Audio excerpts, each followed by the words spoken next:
From Hollywood, it's time now for... Johnny Dollar. Hello, Johnny. Sam Rubin. Oh. What's the matter, kid? I don't know. It's a feeling I get every time I hear your voice on the phone, Sam. Now, what does that mean? Well, the last time you called, I took a job and had to hock my watch for cable fare in Hong Kong. That's what it means. So I bought you a new watch, didn't I? What's on your mind? Ed Julian. Ed Julian? So long, Sam. No, wait a minute. Johnny, this is important. I need help. If you're fooling around with somebody like Ed Julian, you sure do need help. Go call a cop. They can't help me. I'm calling you. Johnny, for old time's sake. I'll see you after breakfast, Sam.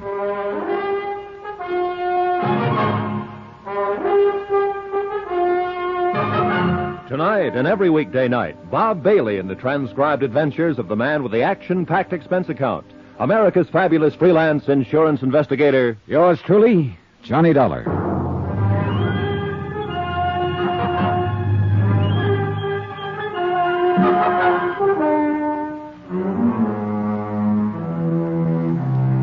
Expense account submitted by Special Investigator Johnny Dollar to Samuel Rubin and Associates, Insurance Brokers, Majestic Building, Hartford, Connecticut. The following is an accounting of expenditures during my investigation of the Salt City matter. I didn't know it was going to be that, Salt City, I mean. But I did know the name Ed Julian. Every policeman in the country knew that name. My first impulse was to hang up the phone on Sam, but I didn't. Instead, I spent 85 cents, that's my first item, on cab fare to get me to Sam's office. Welcome, Johnny. Long time no see. Come on in. Sit down. Have a smoke. Sam Rubin looked about the same as I remembered him, and he acted about the same. He shook my hand, pushed a cigar at me, held up a $160 lighter, and smiled. Oh, Johnny, I'd like to have you on my permanent payroll. Well, now, that'd be something. Are you making me an offer or just talking? No, I suppose I'm just talking. But you're good to look at, you know. It gives me confidence. No, a little outfit like I got here, I can't afford high-priced talent like yourself for a steady diet. Why don't you sit down, kid? You'll pardon me, Sam, but I don't feel sorry for you. You're right about every kind of insurance that's ever been issued. Oh, well, yeah, sure, but nothing like those big operations that you're used to. This is all little bitty companies. So I make a living. A man having his own company, running it by himself. 10 of his own companies. So it's 10 times as much trouble, no? Listen, what do you know about Ed Julian, Johnny? He had quite a name in Chicago and Los Angeles, Hoboken. I thought he was in jail these days. Who, Ed? No, got himself out of jail must have been 3-4 years ago. Sure, went into enterprises in Florida, California. Very legitimate fella. Oh, I'm sure he is. Let's get to the point, Sam. But you're working for me, aren't you? I don't know whether I am or not. I haven't heard what it's all about. About? It's about Ed Julian, that's what it's about. All right, I'll lay it right out for you. Here. Look at this. $50,000. $50,000 I got to pay his widow if something happens to him. You'll pardon me again, Sam, but when you collected that first premium on him, and I Yeah? take it you sold him $50,000 worth of life insurance, you should have thought of this part of it. What, has something happened to him? No, nothing's happened to him. I'm afraid something's going to happen to him. I'd have to get this money up. I'm just going to listen to you talk because it doesn't seem to do much good asking you questions. So go ahead, Sam. Talk. Maybe something will come out. All right, but Johnny, don't be shrewd with me, huh? Now, the policy was issued maybe a month ago. I personally, I wouldn't sell a man like Ed Julian life insurance, any kind of insurance. He's not a calculated risk. He's a lousy, long-sighted bet. Man like that, the enemies he makes, oof, he's a bad fellow all the way around. But here it is. It's on paper. I'm stuck if anything happens to him. Now, Johnny, the man's living in San Francisco now, and all I want is you go to him and ask him to cancel the policy, okay? Sam, how did you ever get in the insurance business? No, Johnny, please. Why don't you go to San Francisco? Handle it yourself. Johnny, I'll tell you why. Because you know and I know there's no way for me or you or anybody else to approach Ed Julian and ask him to cancel out this policy. What it amounts to is that you want me to go there and keep an eye on him until you can break the policy. Isn't that it? Not necessarily, Johnny. What do you mean, not necessarily? All right, so you're right. Listen, I heard through the grapevine there's a large collection of Ed's old friends visiting in and around San Francisco just a few days ago. It makes me very nervous. I have already a blood pressure condition. Friends who might want to shoot him down? Yeah, that's the kind of people, yes. $50,000 payoff would hit me very hard this week. All right, next week maybe not so hard, but this week, oh, boy, the market. Are you playing with company funds again, No, it's Sam? a calculated risk I'm entitled to take with company funds. They entrust me. All right. Now, will you please sit down and study this thing out with me? I'm always asking you to sit down. You never do. I also never study anything with you. Sam, how much? Well, expenses, $500 bonus. Bye, Sam. No, wait. Johnny, you're so impatient. I'll make it $1,000 bonus. Take care of yourself. See you. Listen, Johnny, look, Johnny. All you have to do is keep him alive till I break the policy responsibility. My lawyers can do that. They told me it'll take a couple of days. I don't have to do anything, Sam. Now, how'd you get that policy? It was in a bundle of stuff came in from the coast. Ed Julian took this out under his real name, Eduardo Sarcavetti. Now, who knows it's Ed Julian? Skip the gestures and tell me how you do know. Well, my broker out in San Francisco. Her name is, I don't know, Straub Street or something like that. She sold it to him. Later on, she found out who he really was. She sent me a wire. So, $1,000's okay, huh? No. So how much? $2,500 in You're expenses. crucifying That me. watch you gave me never kept time. All right. Never. $2,500. $2,500. Expense account item 2, $168.73. Airfare and incidentals, Hartford to San Francisco. I arrived at 8 in the morning. On the way in from the airport, the fog began to roll in from the bay. From my hotel room at the Fairmount, I looked out in time to see the provision barge moving out toward Alcatraz before the fog closed in completely. Somebody said the storm warnings were up all along the coast, and somebody was right. By 11 o'clock, a light rain had begun to patter over the fog-bound Bay City. Item 3, $23, one trench coat. I was wearing it when I spent another buck. Item 4, cab fare. This time to get me from San Francisco's Fairmount Hotel to Ed Julian's address on another part of San Francisco's Nob Hill. There in the drizzling rain, I interviewed not Ed Julian, but one of San Francisco's older but more stable residents. The uniform said he was a member of the property police. Hey, you. Just a minute there. Just a minute. Nobody lives there.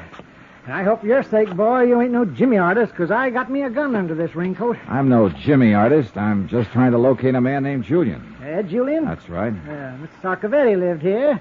Well, according to my records, Mr. Sarcavetti and Mr. Julian are the same man. Well, he ain't here now. Moved out bag and baggage a week, 10 days ago. Whatever name he used. Uh-huh. Don't suppose you have any idea where he went, do you? Nope. You happen to see him move? Yep. Him and his wife and their clothes. Left all their furniture, huh? Didn't have any to leave. This place was furnished for them. They're the kind of people who never own more than they carry. That's the way I figured them. Fast traveling and short acquaintances. Now, I once knew a feller up in King City. You see, King City's about 45 miles north of here. That's how the Ed Julian matter stood on a rainy morning in San Francisco. Nothing out of the ordinary for Ed Julian. Yet, all around me, there seemed to be some sort of a dark, threatening undertone that I couldn't quite put my finger on. Whatever it was, it troubled me, standing out in the rain, talking to that old man. It still troubled me when I made my way back down the hill and found, to my surprise, that the San Francisco classified telephone directory listed Edward Julian Enterprises. Expense account item 5, 10 cents, one phone call. Hello? Hello. I'd like to talk to Mr. Julian, please. He's not in. Secretary's out. Would you like to leave a message? Well, this is Johnny Dollar calling. He doesn't know me, I'll but leave the message for him. When do you expect him back? Never.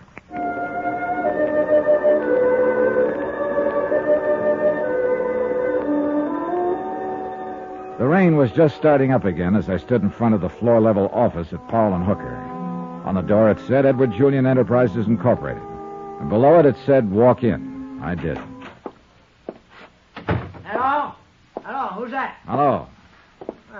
Hello, who are you looking for? Ed Julian. He isn't around now. Maybe I can help you. Well, maybe you can. I'd like to know something about his enterprises. Why? Oh, I might want to invest some money. Oh, what's funny about that? You the guy who called me a little while ago? Yeah, I called. I suppose you're the one I talked to. What's your angle? I want to find Julian. So do I. So do a lot of people. What's his name? Johnny Dollar. Well, I'm Ray Gumby, Ed's attorney. Come on in here. It's warmer. I followed Ray Gumby to the back office of the two-office suite. Watched him as he stood in front of the gas heater. Medium-sized man, 50 or so, wearing a tan sport coat, a wool scarf, a turtleneck sweater. Not exactly the conservative attire usually expected of members of the bar. But then he looked happy about it. Sit down, Dollar. Have a drink. Thanks, Mr. Gumby. Well, cheers.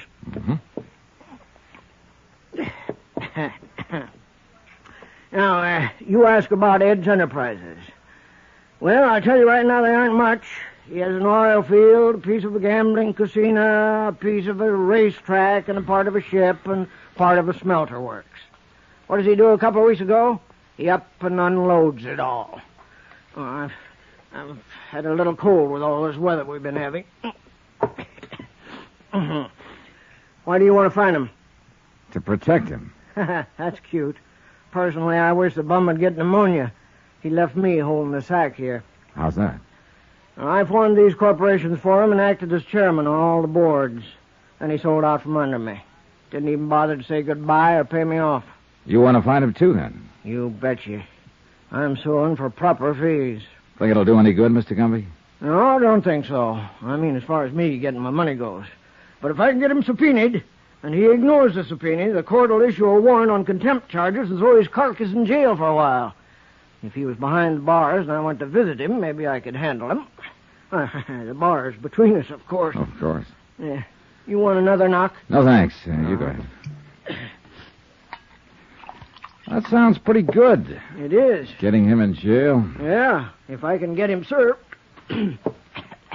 Well, it's not going to be an easy job getting those papers into his hands. Two of my regular boys have already tried and failed. I'm a fool ever to accept such a man as a client. Never do such a thing again. Well, if it makes you feel any better, Mr. Grumby, the man I'm working for said practically those same words to me in Hartford yesterday. It doesn't make me feel any better. I wish it did. And I wish you luck protecting him. Hey, Mr. Gumby, something just occurred to me. Now, what's that? Well, now, maybe we could work this out together. How? You want Julian to be served with a subpoena so you can have the police pick him up. I want him to be safe. And there's no safer spot than the city jail. Hey. Where's that subpoena? Well, right here. And there's a fee in it if you can get it in his hands. 200, maybe? All right. You say two of your men have already tried and failed to get to him. What happened to them? Been to his place on Nob Hill? I was there earlier today. He moved out. I know. But my men went up there to serve him. Both of them fell down 2 flights of stairs. Seems like a myth? Maybe Ed isn't living in such high places these days. I hope not, for your sake, Dollar.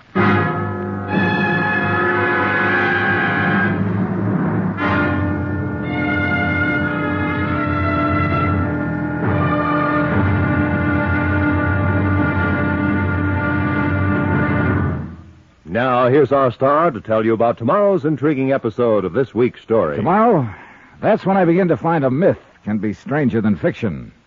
Join us, won't you? Yours truly, Johnny Dollar.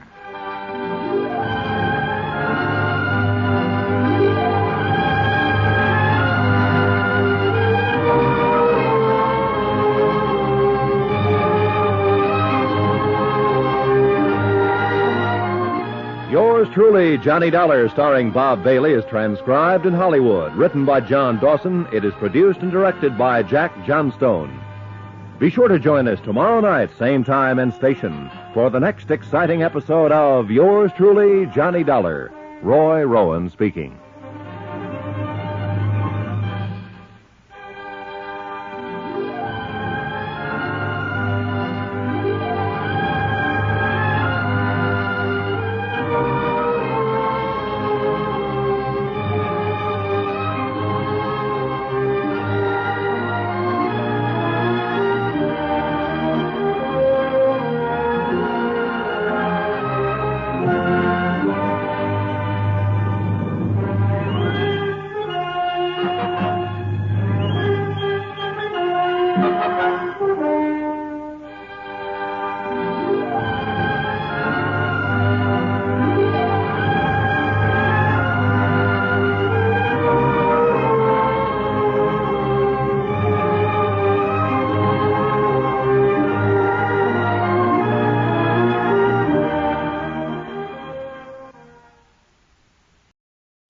From Hollywood, it's time now for...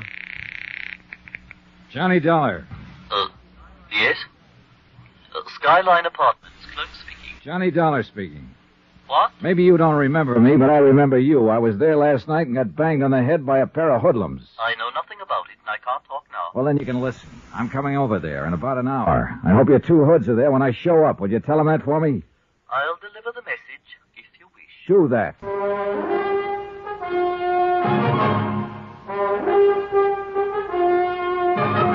Tonight and every weekday night, Bob Bailey in the transcribed adventures of the man with the action-packed expense account. America's fabulous freelance insurance investigator. Yours truly, Johnny Dollar.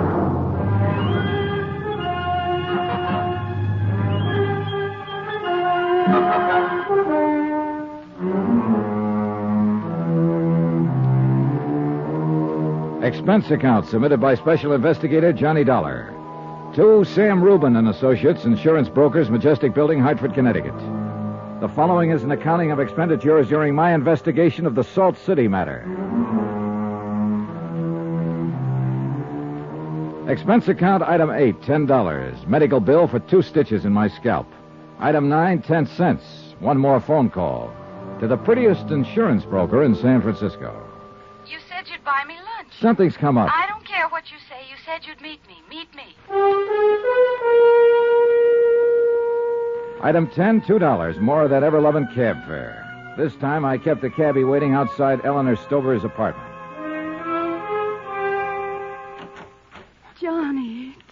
Hi, Angel. I didn't want to be a witch, but I did want to see you, if only for a minute. Come in. Can't. My cab's waiting downstairs. But I want... What happened to you? Oh, I argued a little bit with 2 of Ed Julian's hired hands. He has a little muscle around him these days. Don't want to worry you. Oh, Johnny, I feel responsible. Why? Well, like a big dope, I was the one who sold him that insurance policy. Now you have to mix into it and try to keep him alive. You look like the one who needs protection. Well, don't look at it that way. Hmm?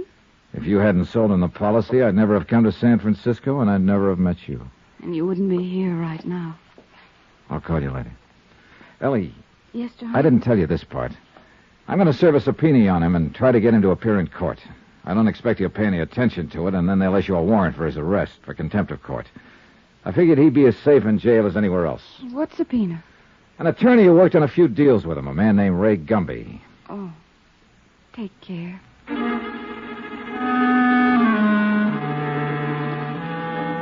I went back to my cab and told the driver to take me to the Skyline Apartments. When we pulled up in front, the same kind of things were going on in the same lobby.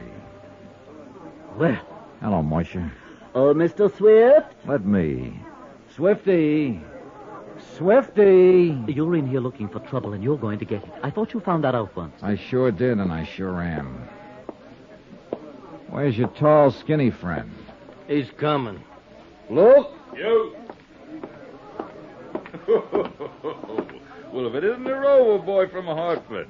How many times we have to toss you out of here? You've hit your quota. I only get tossed out of one place at one time. What floor is Julian on? The 4th. But they don't Get out of my way. Not so I'd fast. hate to have to mess you up all over again. All right, Weisenheimer, this is a knife. This is a gun. Oh, that way, huh? Yeah. Put that thing away, boy. I got 2 stitches in my scalp from you boys last night. I'll always have a little scar from them. And somehow I think you should have the same. Under the circumstances, it seemed like the honest thing to do. I left both of them in the lobby and took the elevator unescorted up to the 4th floor. But I was disappointed once more. Ed Julian didn't answer the door, but a small blonde girl who looked like she might have been having a good cry did. Swifty, what do you want?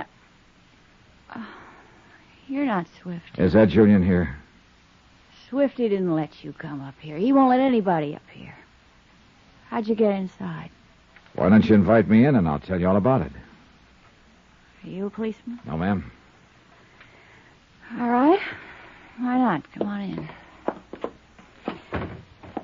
Whoever you are, mister, you're taking some awful chances. Well, let's say I'm a friend of Ed's. Ed hasn't got any friends, and I know all of them.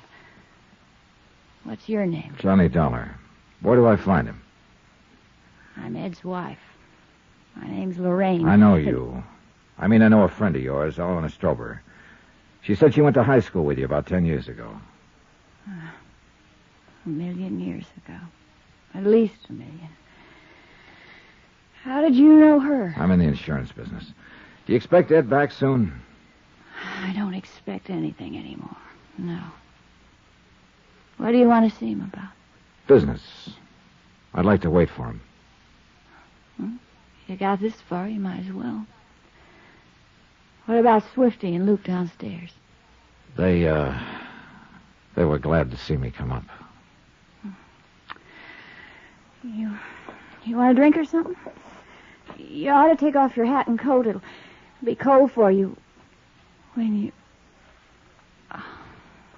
Did they do that? Yes, it wasn't too easy getting in. Those dirty punks.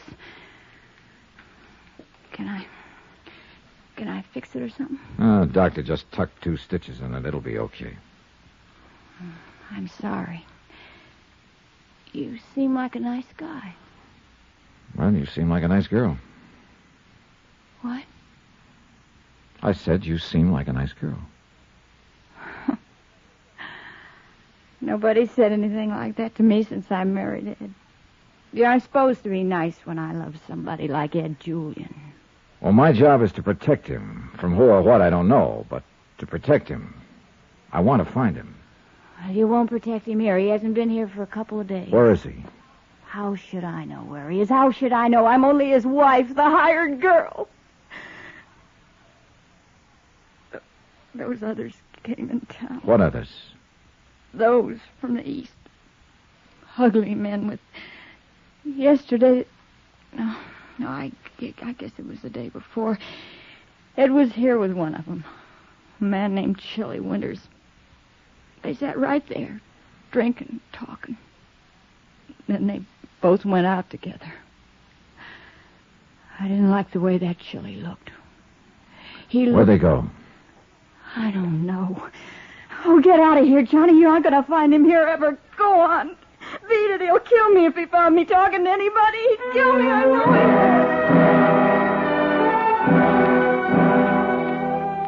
I didn't want that to happen, so I left. No one was in the lobby to say hello, fire a bullet, or use a blackjack.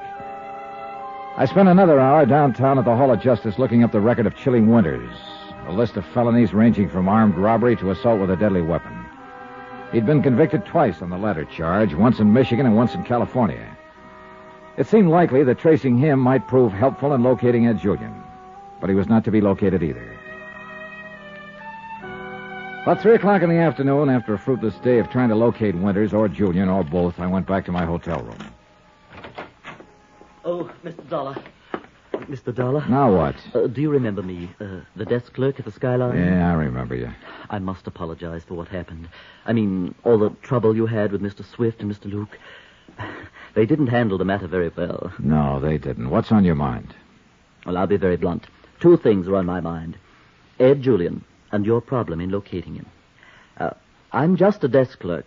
I need every penny, you know. I hope you're sawing it away. I took an awful chance coming here. You asked for Mr. Julian twice yesterday. You found him neither time. Come on, get to it, will you? Well, I know you aren't a thug like those others. I mean, I didn't know until Mrs. Julian told me you were an insurance man. Well, anyway, I know where Mr. Julian can be found. Where? And I'd hoped you'd be able to, Here. This is all I'm able to. Now, where is he? Oh, thank you, Mr. Dollar. Now, I just happened to overhear this morning when I was working the switchboard.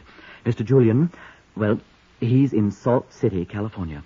The Salt City Smelter Company, I believe, one of his enterprises. It seems he went there with a Mr. Winters because there's going to be a kind of a big meeting of all of them there. Mr. Reno and others. Sometime this week. Does that make sense to you, Mr. Dollar? It might. Yeah. All right, you've got your money.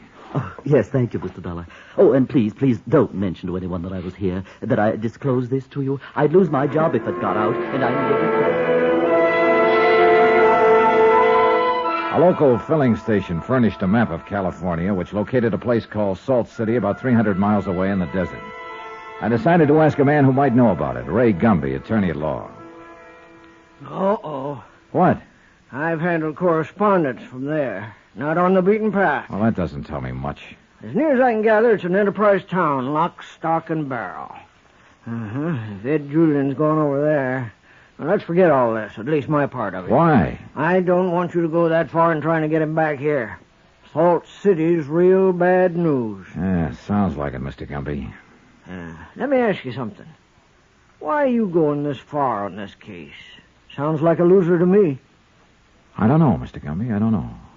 But I've had the feeling ever since Ed Julian's name was first mentioned that something was happening. Something way off somewhere, but so close I could touch it.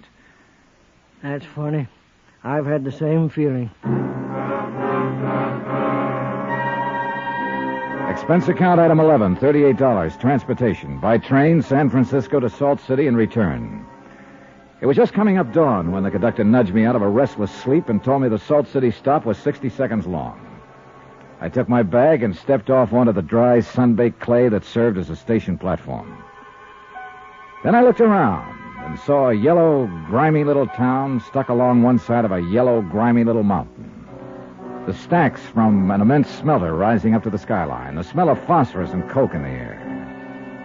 It had been a bad trip to what was obviously a bad place. And naturally enough, bad things began to happen right away. Taxi, mister? Yeah, sure. Where to? Salt City Smelter Works. Know where they are? Oh, yeah, I know where they are, but I ain't taking you there. What? Yeah, get your hand off of my cab door. Hey, look, Get your hand off the door. Call a cop. You better do like you say, pal. Huh? Oh, sure. Smart. You ever been here before? Nope.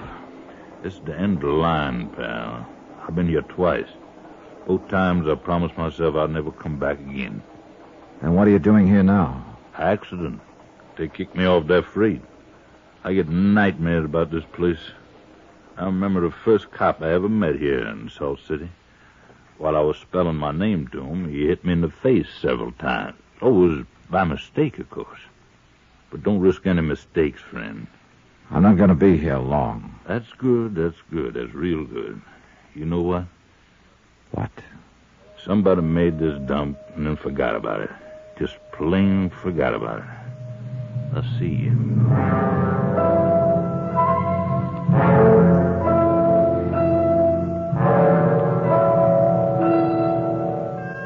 No bird sang.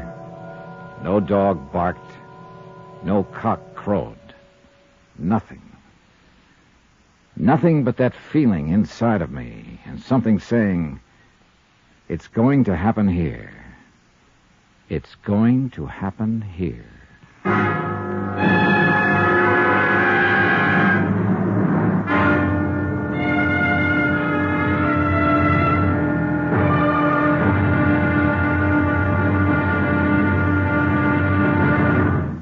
And now here's our star to tell you about tomorrow's intriguing episode of this week's story. Tomorrow? Well, maybe I was psychic or something, because tomorrow is when that feeling, that hunch, turns into action. Join us, won't you? Yours truly, Johnny Dollar. Yours truly, Johnny Dollar, starring Bob Bailey, is transcribed in Hollywood. Written by John Dawson, it is produced and directed by Jack Johnstone. Be sure to join us tomorrow night, same time and station, for the next exciting episode of Yours truly, Johnny Dollar. Roy Rowan speaking.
From Hollywood, it's time now for Johnny Dollar. Ready with your call to San Francisco.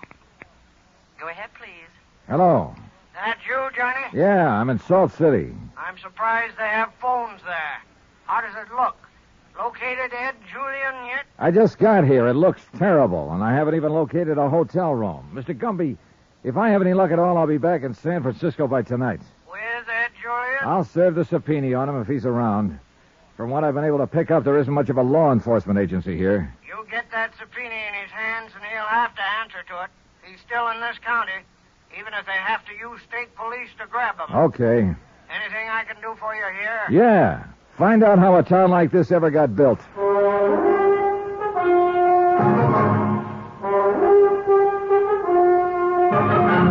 Tonight, and every weekday night, Bob Bailey in the transcribed adventures of the man with the action-packed expense account, America's fabulous freelance insurance investigator. Yours truly, Johnny Dollar.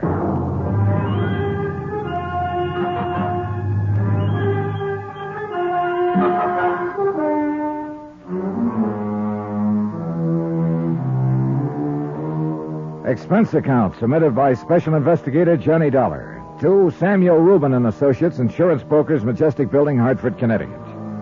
The following is an accounting of expenditures during my investigation of the Salt City matter.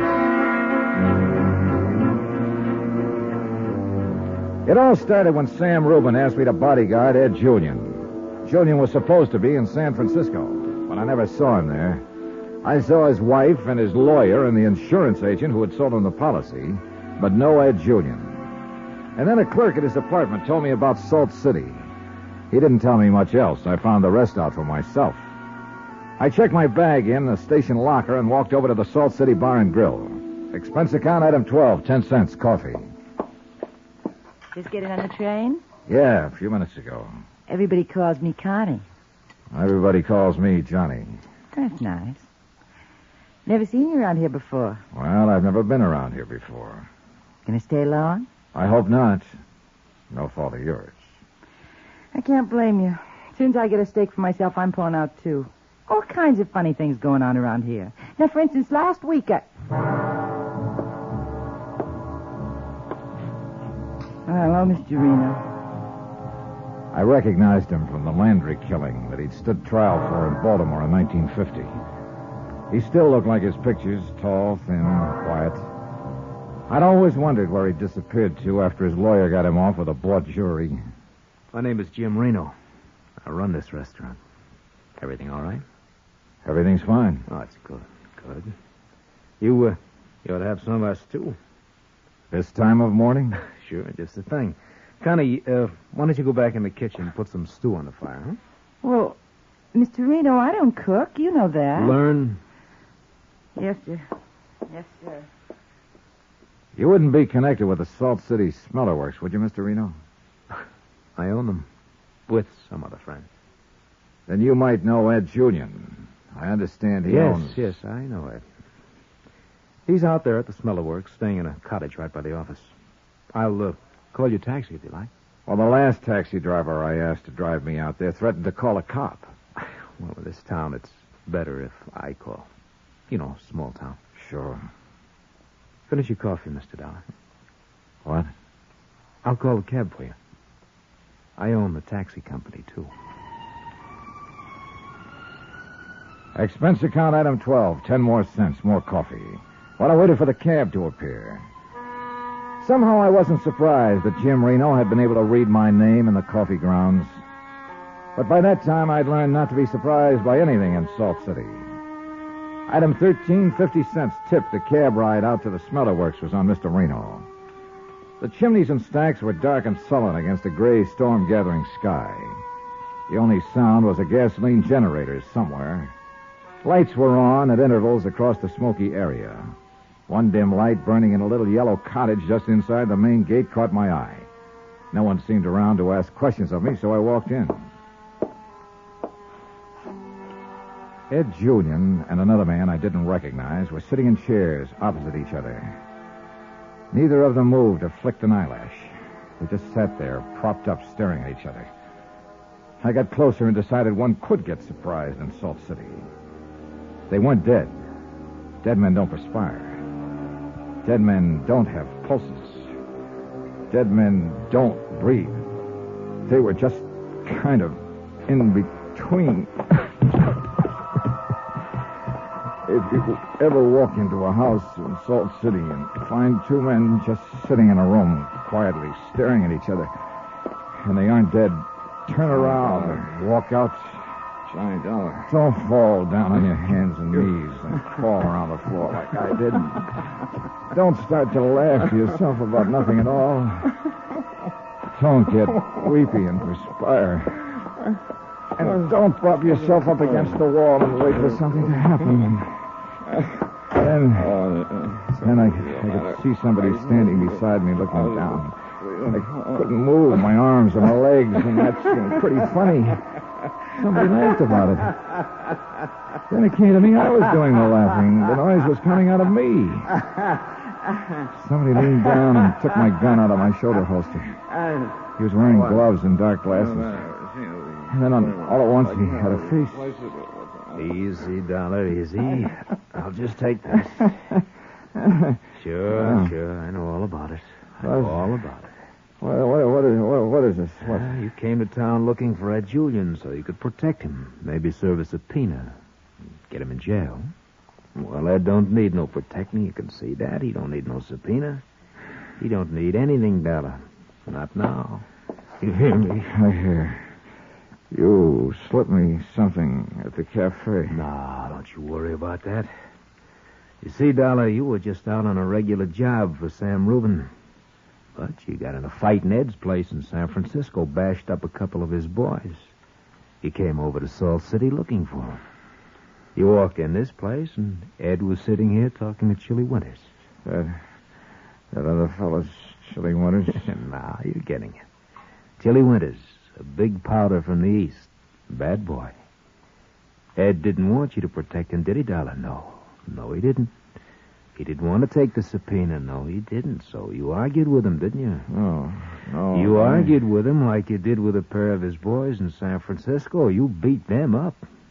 Well, Chili got into the argument here now, didn't he? Chili might have pulled a gun on you. He was famous for that. I don't know what you're talking about. And you had to protect yourself. You just pulled out your gun and you shot them both. Like this. Oh, no. Well, Dollar, you just shot and killed Ed Julian and Chili Winters. As good a job as anyone in this town ever saw.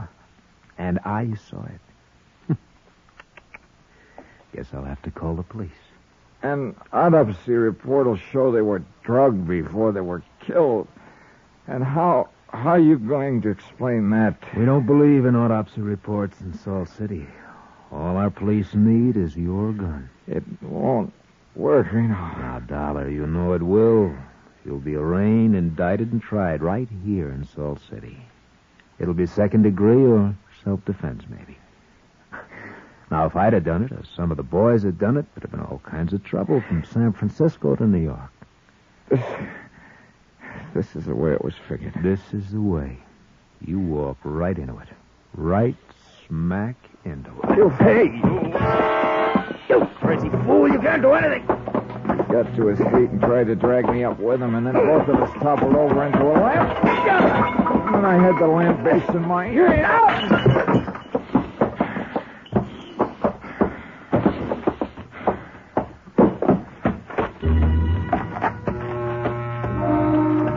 In any other place, the next move would have been to run to the nearest police station.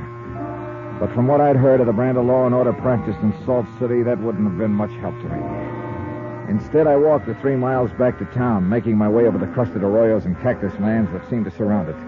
My first stop, the Reno Bar and Grill.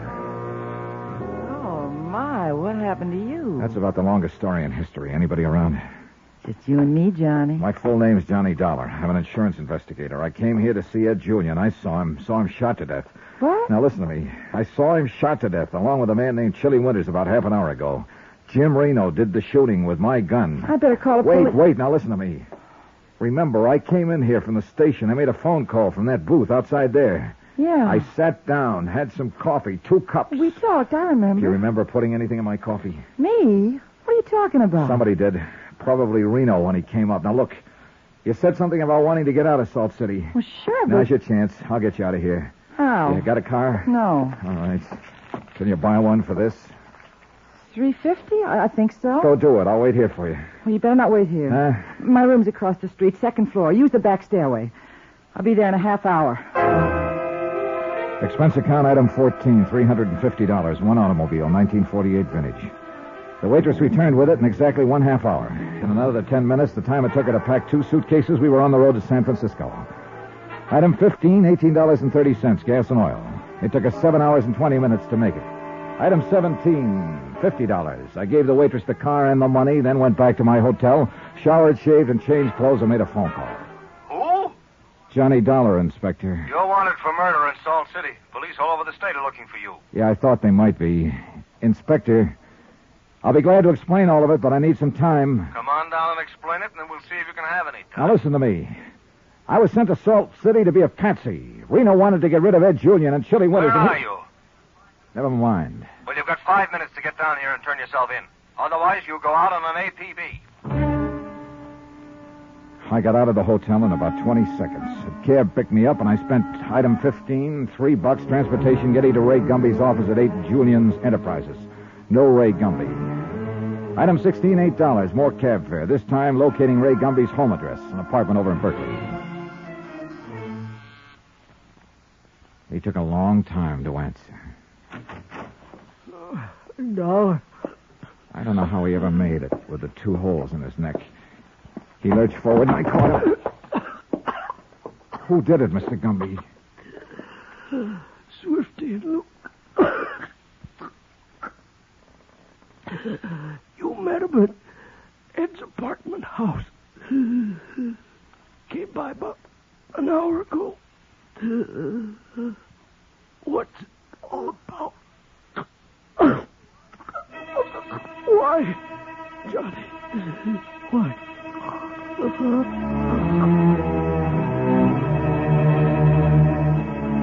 Why?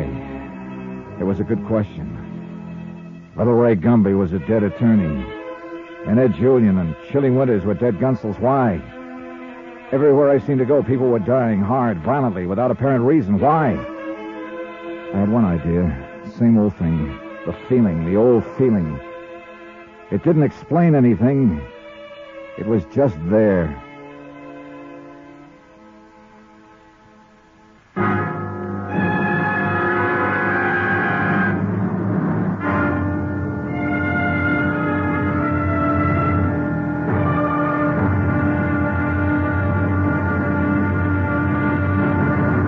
Now here's our star to tell you about tomorrow's intriguing episode of this week's story. It winds up tomorrow. The whys and the wherefores. Love and hate, the usual ingredients for big explosions.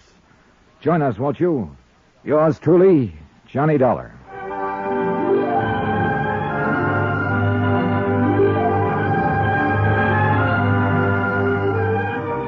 Yours truly, Johnny Dollar, starring Bob Bailey, is transcribed in Hollywood. Written by John Dawson, it is produced and directed by Jack Johnstone.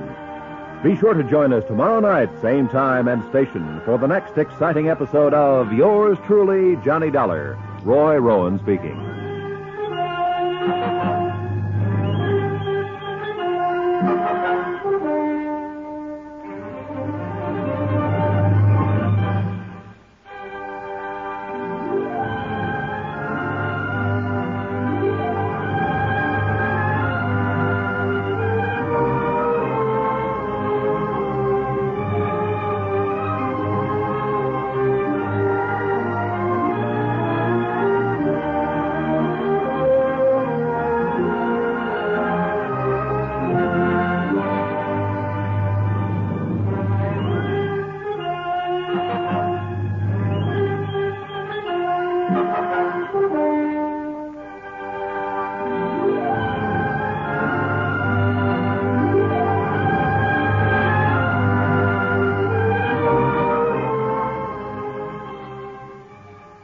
From Hollywood, it's time now for...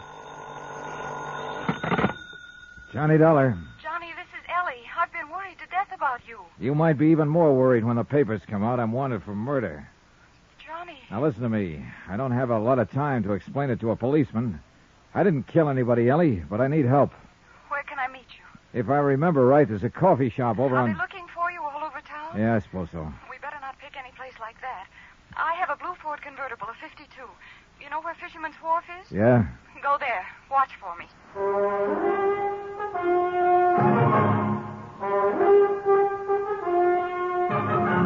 Tonight, and every weekday night, Bob Bailey in the transcribed adventures of the man with the action-packed expense account, America's fabulous freelance insurance investigator. Yours truly, Johnny Dollar.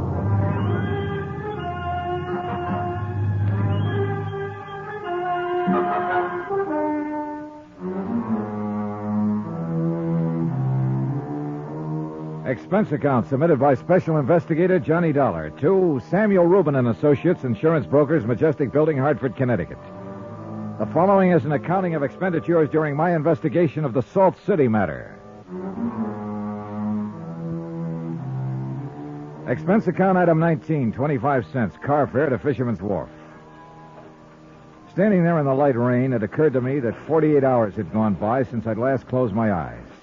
I might have been reading a little when Eleanor Strauber showed up.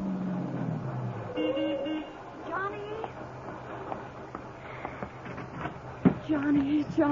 Yeah. Johnny. Same old sport. What have they done to him? Oh, easy, kid, easy. Hey, look, maybe we'd better get out of here. Yes. This way, all right? Fine. Johnny, what can I do to help? Didn't I tell you on the phone I was wanted for murder? Yes. Aren't you going to ask me about that? You'll tell me if you want to, Johnny. Oh, I'm going to tell you, all right. And I want you to go to Inspector Dan Walsh at the Hall of Justice and tell him. Go on. Well, some of it you know, some of it you don't know. I know I'm the cause of a lot of it. If I hadn't been so dumb as to sell that big policy to Ed Julian. You had no way of knowing. My job was to protect him, get him alive, keep him alive until the company could break their responsibility. And I've been trying to do that. But I had to find Ed Julian first. Sure.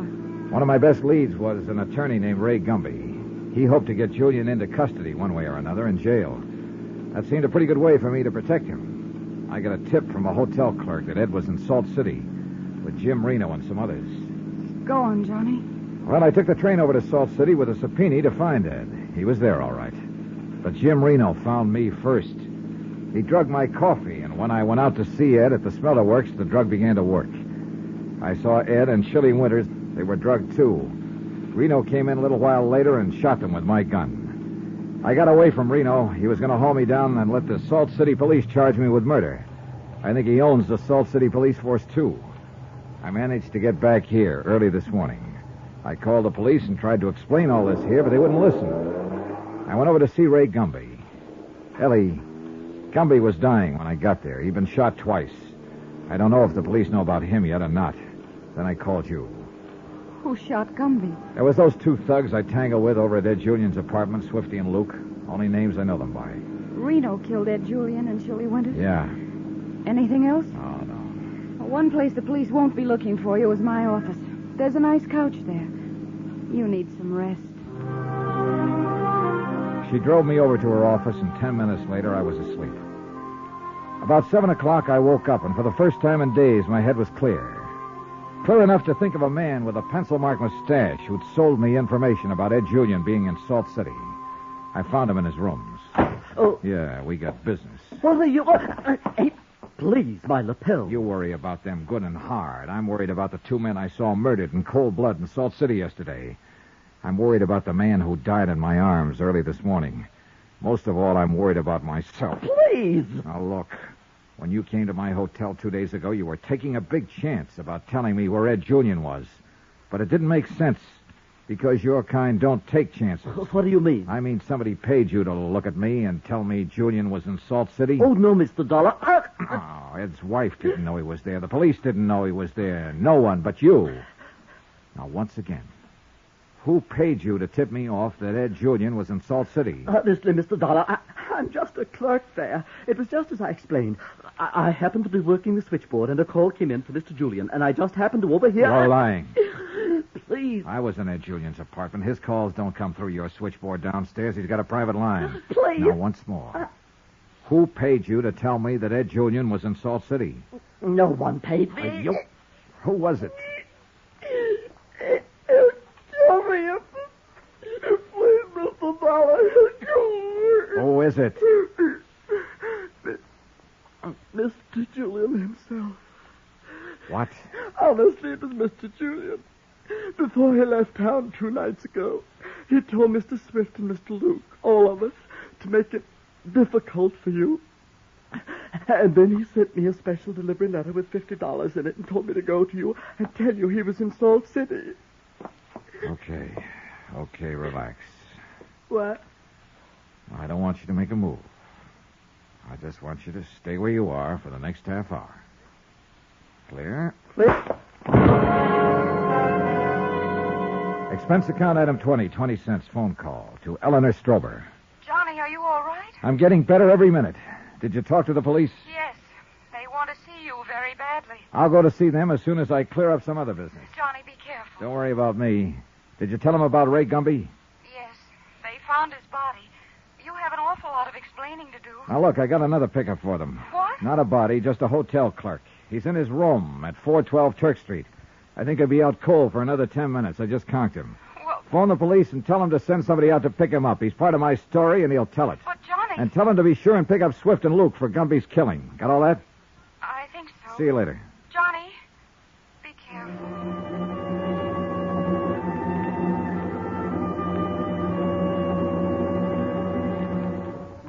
It was dark by the time I arrived at the Skyline Apartments and took the elevator to the 4th floor. The place looked quiet and deserted. It was, for the most part, except for Lorraine Julian. She looked about the same, tired, sad. Johnny Dollar. Isn't that your name? Yeah. What are you doing here? Didn't you ever expect to see me again? No. You better go. Wade. You shouldn't be in here. Ed, walk in. Ed isn't going to walk in, Mrs. Julian. What do you mean? I dropped by to tell you you've been double-crossed. Where's Ed? Chili Winters was gunned in Salt City. Ed Julian was shot to death, too. You're lying. I saw it happen, Mrs. Julian. Oh, it's some kind of a trick. It isn't so, not Ed. You haven't seen the papers or listened to the radio, then. They all have the story by now. It is true. Yeah, all of it. Ed told you to keep me guessing when I came around looking for him, right? Yeah, sure. Maybe you didn't know, but you were helping Jim Reno put the finger on him. I don't believe you. Ed can't be dead. Neither can Chili Winters, then, huh? It was Chili they wanted out of the way. They wanted Chili out of the way. Uh-huh. Well, Chili and Ed are out of the way now, and Jim Reno's in command. What a fool. What a fool I've been. I'd have done anything for him.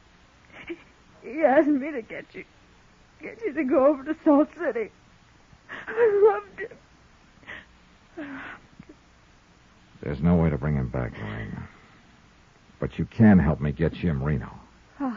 How? Will you sign a statement? Anything. Get some paper.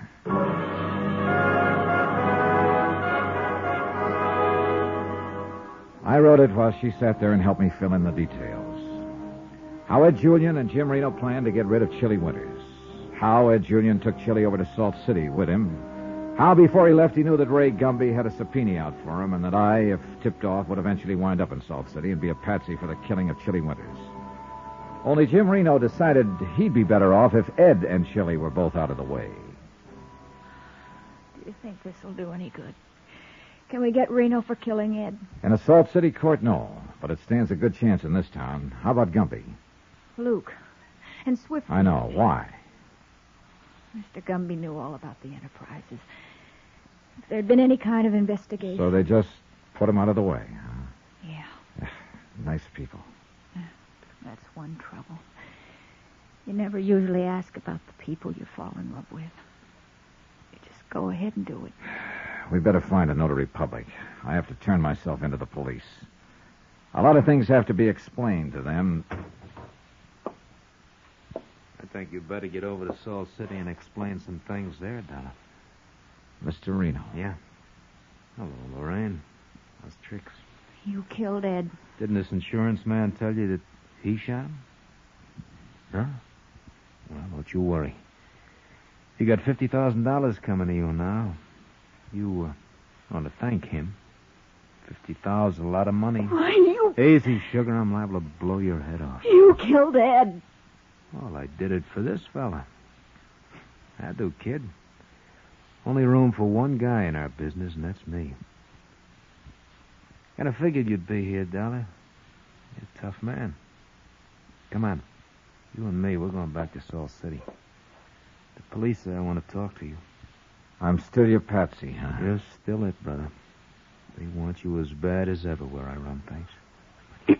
Don't. This thing might go off.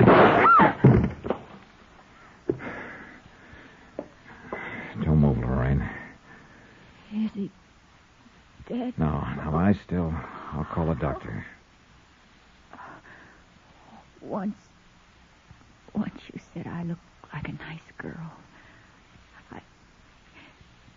Tell me that again. Oh, please. Tell me. Yeah. A nice girl.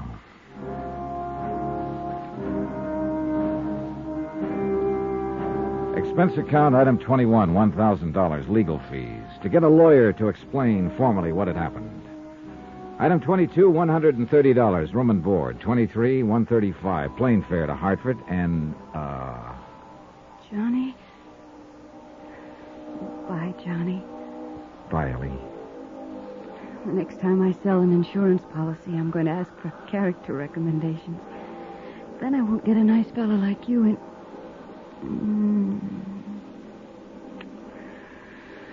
Johnny, will you be back? Well, I'll have to appear as witness against Jim Reno when his case comes up.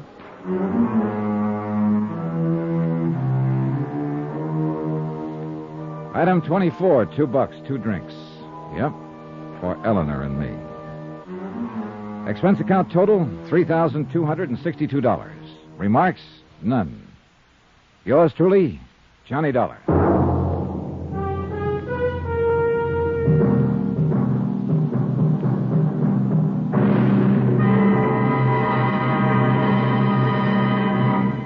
Remember, there'll be another exciting story of yours truly, Johnny Dollar, beginning next Monday night.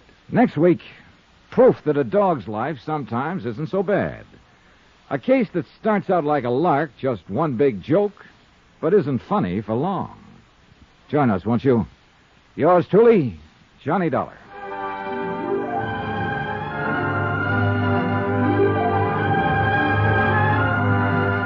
Yours truly, Johnny Dollar, starring Bob Bailey, is transcribed in Hollywood. Written by John Dawson, it is produced and directed by Jack Johnstone. Heard in this week's cast were Barbara Fuller, Gene Tatum, Barbara Eiler, Lawrence Dobkin, Dick Ryan, Jack Edwards, Barney Phillips, Junius Matthews, and Tony Barrett. Musical supervision by Amerigo Marino. Be sure to join us on Monday night, same time and station, for another exciting story of yours truly, Johnny Dollar. Roy Rowan speaking.